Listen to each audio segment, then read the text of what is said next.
একটি মানুষের জীবনে সবথেকে বড় সম্পদ কি? তার ধনদৌলত নাকি তার চরিত্র? চাণক্য নীতি আমাদের শেখায় মানুষের সম্পদ যদি নষ্ট হয় তবে তা আবারও ফিরে পাওয়া সম্ভব, কিন্তু যদি কোনো মানুষের চরিত্র একবার হনন হয় তবে তার পতন কেউ রুখতে পারে না। আচার্য চাণক্য বলেছেন, পরের ক্ষেতে কখনো বীজ বপন করো না।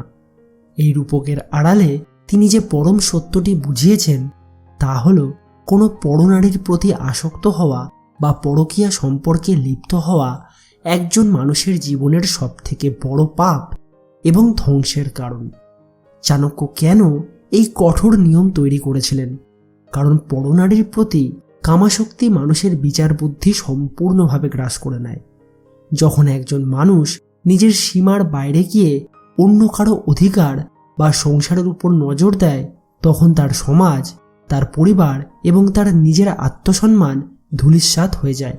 প্রাচীনকাল থেকেই ইতিহাসের পাতা উল্টালে দেখা যায় বড় বড় সাম্রাজ্য ধ্বংস হয়ে গেছে কেবল একটি ভুলের কারণে। চাণক্যের মতে পরকীয়া বা অনৈতিক শারীরিক সম্পর্ক মানুষের কেবল আধ্যাত্মিক পতন ঘটায় না, বরং তার আর্থিক ও সামাজিক বিনাশ ডেকে আনে। যে ব্যক্তি নিজের কামনার উপর নিয়ন্ত্রণ হারিয়ে ফেলে সে পশুর সমান হয়ে যায়।